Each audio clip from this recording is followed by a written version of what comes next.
Pengamat politik Adi Praitno menanggapi soal keputusan Ketua Umum Projo, Budi Ari Setiadi untuk mengubah logo Projo yang selama ini identik dengan sosok Presiden ke-7 RI, Joko Widodo, Jokowi. Rencana perubahan logo Projo ini terungkap dalam Kongres 3 DPP Projo di Grand Sahijaya, Sabtu, 1 November 2025. Menurut Adi, keputusan Budi Ari untuk mengubah logo Projo ini membuat publik menafsirkan bahwa mantan Menteri Koperasi itu perlahan mulai meninggalkan politik Jokowi. Pasalnya selama ini Projo selalu identik dengan Jokowi. Projo juga selalu satu suara dengan Jokowi. Terlebih dengan pernyataan Budi Ari yang menyebut ingin bergabung ke Gerindra. Hal ini semakin membuat publik menafsirkan bahwa Budi Ari perlahan mulai meninggalkan Jokowi. Banyak juga publik yang kemudian menafsirkan bahwa ini bisa disebut sebagai upaya dari Budi Ari untuk secara perlahan meninggalkan politiknya Pak Jokowi. Karena kita tahu bicara tentang Projo adalah relawan yang paling identik dengan Jokowi. Dulu kita sangat sering mendengarkan Projo selalu mengatakan merah kata Jokowi, merah kata Projo, putih kata Jokowi, putih kata Projo. Wajar kalau kemudian ketika Budi Ari bicara tentang soal kemungkinan akan bergabung dengan Gerindra, mengubah logo mereka, tidak lagi ada foto Jokowi dan seterusnya itu, dimaknai sebagai manuver politik yang sedang dilakukan oleh Budi Ari dan Projo, secara perlahan untuk meninggalkan Jokowi, kata Adi, Minggu, 2 November 2025, dilansir Kompas TV.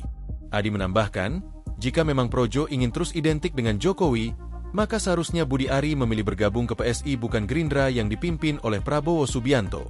Mengingat PSI ini diketuai oleh putra bungsu Jokowi, yakni Kaesang Pangarep.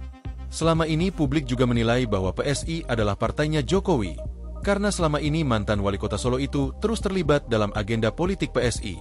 Karena kalau Projo dan Budi Ari identik terus dengan Pak Jokowi, mestinya pilihan politiknya bukan ke Gerindra tapi ke PSI.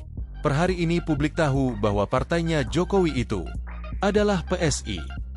Sekalipun Jokowi belum resmi menjadi bagian yang memegang kartu anggota PSI, tapi kan publik tahu bagaimana komitmen Jokowi untuk membesarkan dan memenangkan PSI di masa-masa yang akan datang, terang Adi. Adi menambahkan, langkah Projo untuk mengganti logo yang memperlihatkan wajah Jokowi itu semakin menguatkan persepsi publik bahwa Budi Ari perlahan meninggalkan Jokowi.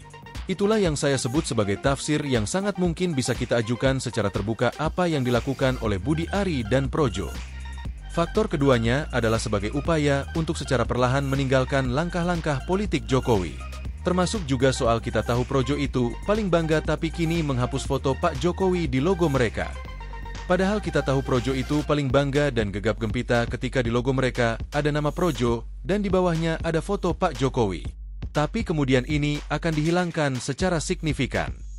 Wajar kalau kemudian begitu banyak tafsir ini adalah semacam upaya yang memutar yang sedang dilakukan oleh Projo termasuk juga Budi Ari untuk meninggalkan Pak Jokowi, jelas Adi. Namun Adi menekankan, terkait detail apa yang sebenarnya terjadi antara Projo, Budi Ari dan Jokowi ini, tentu hanya mereka dan Tuhan yang tahu. Tapi di atas segala-galanya persisnya, apa yang terjadi pada Budi Ari dan Projo. Tentu hanya Projo dan Budi Ari dan Tuhan saja yang tahu. Di luar itu hanya sebatas tafsiran. Di luar itu hanyalah sebatas tebakan-tebakan. Mungkin benar, mungkin juga salah. Saya kira di situ konteksnya. Imbuh Adi. Download Tribun X sekarang. Menghadirkan lokal menjadi Indonesia.